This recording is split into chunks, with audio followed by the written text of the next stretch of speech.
Hello बच्चों, class 11th chemistry के second chapter structure of atom के अंदर नया टॉपिक शुरू करने वाले हैं और टॉपिक हमारा है इलेक्ट्रॉनिक कॉन्फ़िगरेशन।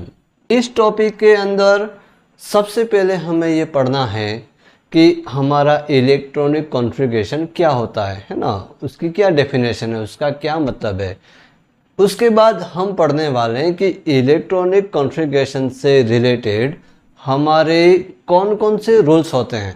उस रूल्स के अकॉर्डिंग ही हम क्या करेंगे, इलेक्ट्रॉनों को एटम के ऑर्बिटल के अंदर भरेंगे।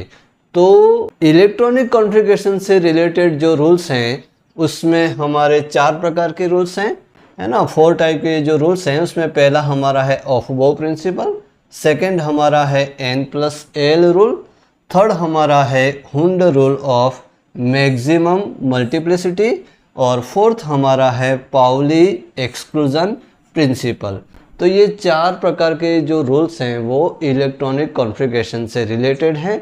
इन्हीं के अकॉर्डिंग हमें एटम के अंदर जो ऑर्बिटल होते हैं उनके अंदर क्या करने हैं, इलेक्ट्रॉनों को भरना है। उसके बाद ये जो 4 रूल्स हैं उनको पढ़ने के बाद, उनको समझने के बाद हमें एटम के अंदर जो ऑर्बिटल होते हैं उनको इन रूल्स के अकॉर्डिंग उसको कैसे भरते हैं उसको हमें समझना है। मतलब ये हमारा एक तरह से पूरा एक बड़ा टॉपिक है ना। तो उसमें इस वीडियो के अंदर हम ये सबसे पहले ये पढ़ने वाले हैं कि हमारा इलेक्ट्रॉनिक कॉन्फ़िगरेशन एक तो क्या होता है, उससे रिलेटेड कौन कौन से रूल्स होते हैं जो मैंने अभी बताए, और वो जो रूल्स हैं उसके अंदर हमारा पहला रूल्स है ना, कौन सा रूल्स हमारा, अफबाउ प्रिंसिपल है ना। अफबाउ प्रिंसिपल क्या होता है उसको इस वीडियो के अंदर हम डिटेल से समझने वाले हैं। उसके बाद नेक्स्ट वीडियो के अंदर हम ये जो 3 रूल जो बचेंगे आपके, ये 3 रूल है ना, N+L, Hund rule of maximum multiplicity और पाउली एक्सक्लूजन प्रिंसिपल, ये तीनों रूल्स के बारे में हम नेक्स्ट वीडियो के अंदर चर्चा करेंगे। ओके, तो हम वीडियो शुरू करते हैं। वीडियो शुरू करने से पहले आप इसका स्क्रीनशॉट ले लें।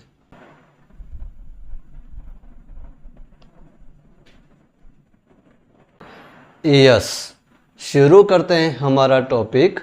क्या नाम है टॉपिक का, इलेक्ट्रॉनिक कॉन्फ़िगरेशन। तो सबसे पहले हम ये समझते हैं कि हमारा ये जो इलेक्ट्रॉनिक कॉन्फ़िगरेशन होता है उसका मतलब क्या होता है ना। तो ध्यान से देखिएगा, इलेक्ट्रॉनिक कॉन्फ़िगरेशन क्या होता है, the distribution of an electron into orbital of an atom is called electronic configuration. तो इसका क्या मतलब है, तो ध्यान से सुनना। हमारा जो एटम होता है ना, एटम के अंदर क्या होता है, बीच में सेंटर के अंदर क्या होता है, न्यूक्लियस। न्यूक्लियस के चारों ओर कौन होते हैं, शेल होते हैं। शेल के अंदर कौन होते हैं, सब शेल, और सब शेल के अंदर कौन होते हैं, ऑर्बिटल।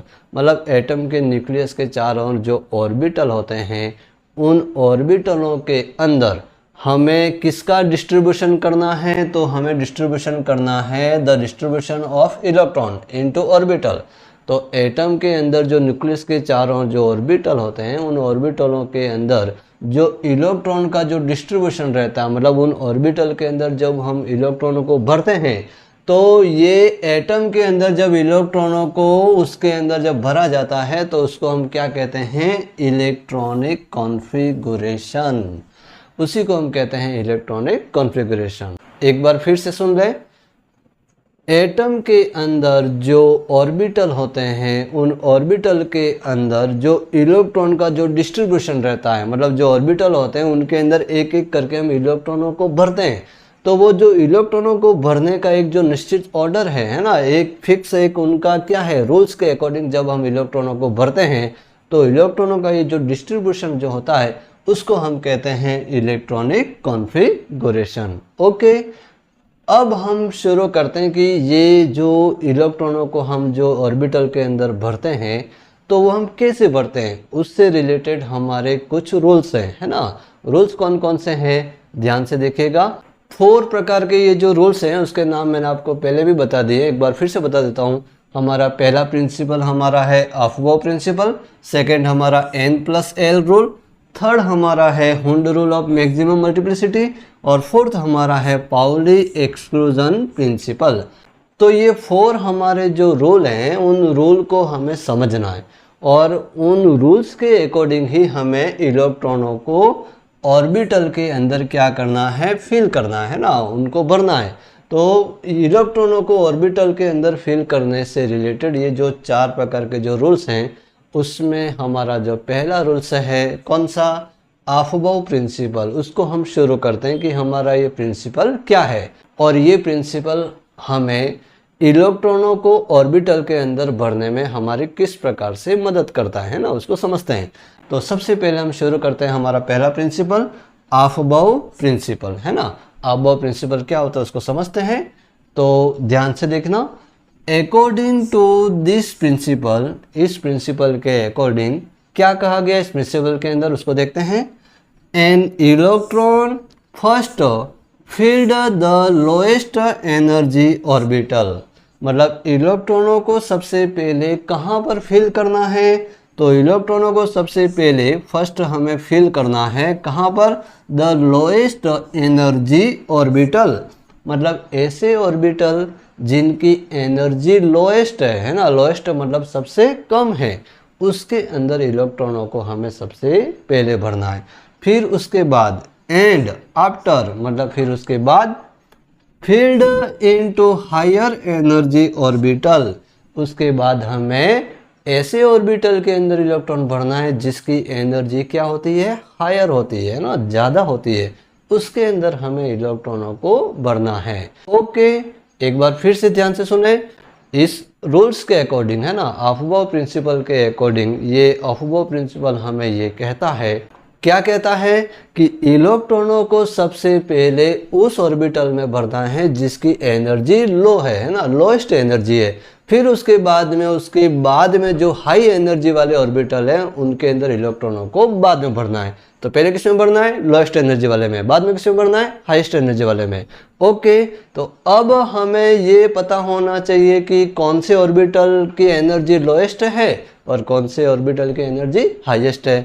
वो यदि हमें पता होगी तो एटम के अंदर जो ऑर्बिटल के अंदर इलेक्ट्रॉनों को हम आसानी से भर देंगे।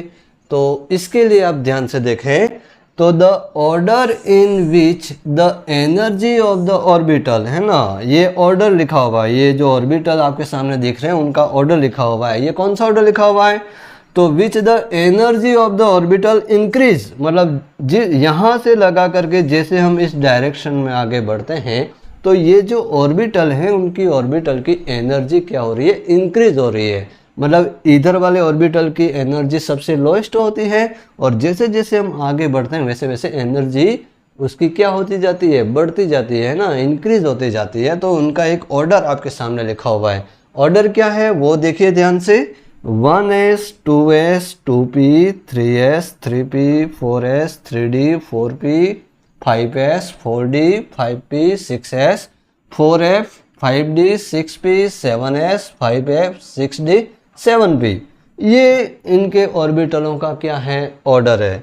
अब आपको ये लग रहा होगा कि सर ये तो अब कैसे याद होगा, ये एनर्जी का ऑर्डर तो हमें याद रहने वाला नहीं है, है ना, ये तो आगे पीछे हो जाएगा। और जब आगे पीछे हो जाएगा तो आप जब इलेक्ट्रॉनों को भरेंगे तो उसमें क्या हो जाएगा, पूरा आपका इलेक्ट्रॉनिक कॉन्फ़िगरेशन रॉन्ग हो जाएगा, है ना, गलत हो जाएगा। तो इसको हम याद कैसे रखें, ये जो एनर्जी का ये जो ऑर्डर है उसको हम कैसे याद रखें, तो उसको समझने के लिए या उसको याद रखने के लिए मैंने यहाँ पर एक जो ये डायग्राम जो मैंने आपके सामने बनाया है, ये यदि आपके दिमाग में फिट हो जाता है तो आपको ये ऑर्बिटल के जो एनर्जी का जो ऑर्डर है वो भी आपको याद हो जाएगा। इसको याद रखने की आवश्यकता पड़ने वाली नहीं है, ऑटोमेटिक याद रह जाएगा, है ना। कैसे याद रहेगा, तो उसके लिए आप इसको ध्यान से देखें, है ना। अब सबसे पहले मैंने यहाँ लिखा है 1s, तो जैसे हमारा एटम के अंदर जो न्यूक्लियस होता है ना, न्यूक्लियस के चार ओर जो पहला शेल रहता है वो कौन सा रहता है, हमारा फर्स्ट शेल, उसका नाम क्या है, के शेल।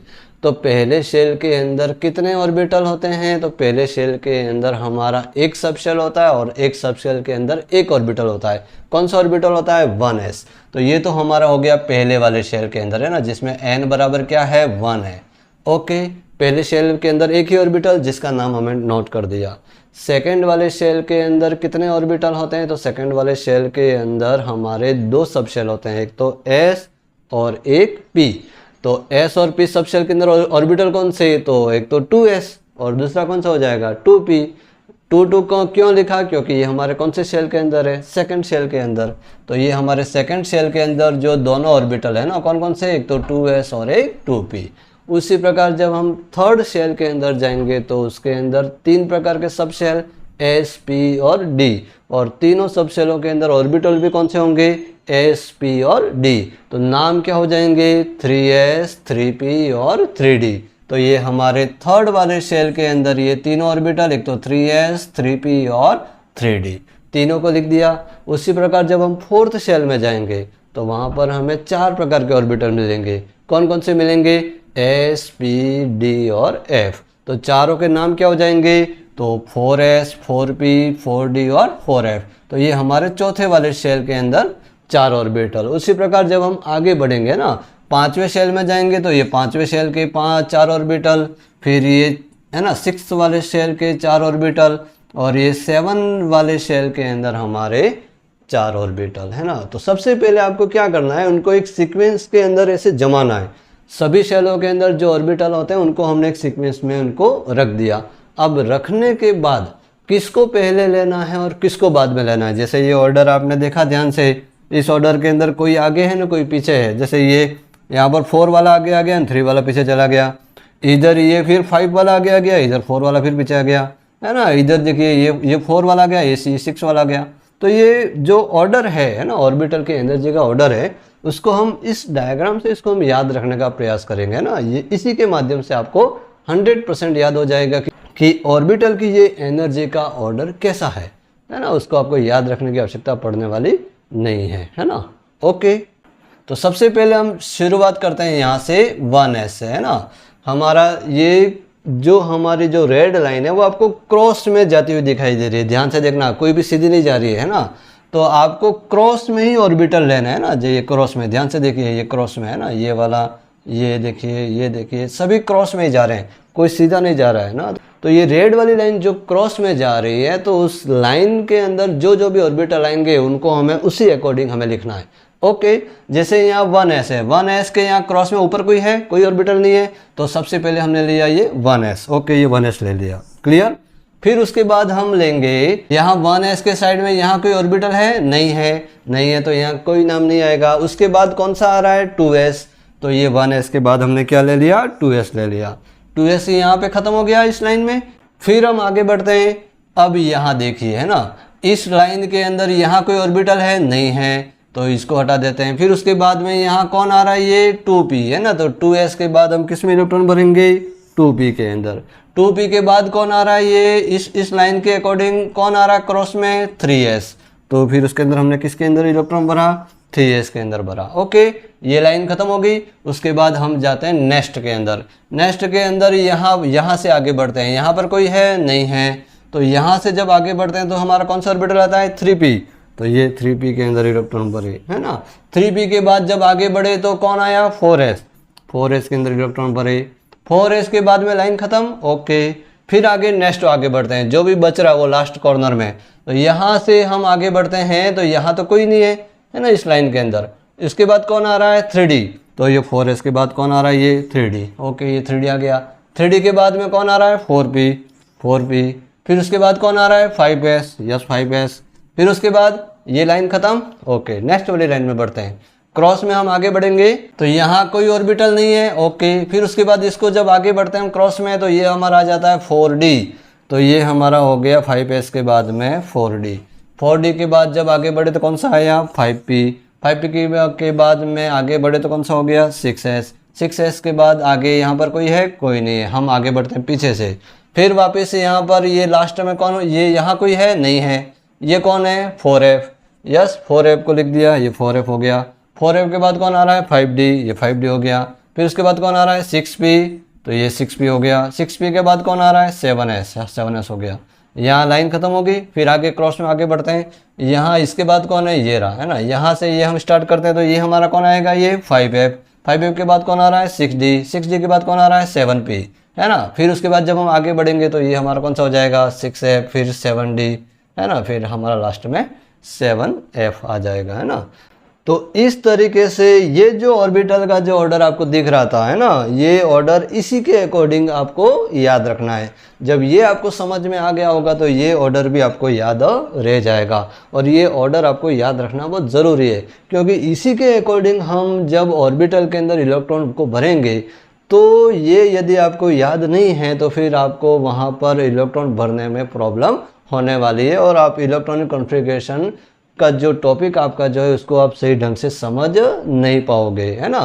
तो इलेक्ट्रॉनिक कॉन्फ़िगरेशन को समझने के लिए आपको ये जो ऑर्बिटल के जो एनर्जी का जो ऑर्डर है वो आपको याद होना बहुत ही ज़रूरी है ना। ये याद होगा तो ही हम आगे बढ़ पाएंगे, नहीं तो आपको ये टॉपिक आगे समझ में आने वाला नहीं है। तो ये हमारा कौन सा रूल था, ये हमारा पहला रूल कौन सा, ऑफ अबव प्रिंसिपल। इस प्रिंसिपल के अकॉर्डिंग हमने क्या समझा कि पहले हम उन ऑर्बिटल के अंदर इलेक्ट्रॉन भरेंगे जिसकी एनर्जी लोएस्ट होती है, फिर बाद में हम उन ऑर्बिटल के अंदर इलेक्ट्रॉन भरते हैं जिनकी एनर्जी हाई होती है। और ऐसे करते करते हम इलेक्ट्रॉनों को ऑर्बिटल के अंदर भरते जाते हैं और हमारा इलेक्ट्रॉनिक कॉन्फ़िगरेशन पूरा होता जाता है। क्लियर।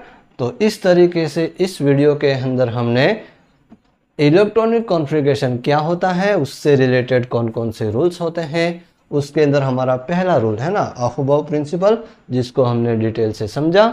आशा करता हूँ आपको समझ में आया होगा। इससे रिलेटेड आपके कोई यदि डाउट हो तो आप मेरे को कमेंट करके ज़रूर बताएं। वीडियो अच्छा लगा हो तो उसे लाइक और शेयर करें और हमारे चैनल को सब्सक्राइब ज़रूर करें। मिलते हैं नेक्स्ट वीडियो में। नेक्स्ट वीडियो के अंदर हम क्या पढ़ने वाले हैं मैंने आपको पहले ही बता दिया है। नेक्स्ट वीडियो के अंदर हमारा ये इलेक्ट्रॉनों की फीलिंग से रिलेटेड ये पहला प्रिंसिपल तो हमारा हो गया। अब second principle N+1, Hund rule of maximum multiplicity और पाउली एक्सक्लूजन प्रिंसिपल, इन रूल्स के बारे में हम आगे नेक्स्ट वीडियो के अंदर चर्चा करने वाले हैं। तब तक के लिए जय हिंद, वंदे मातरम।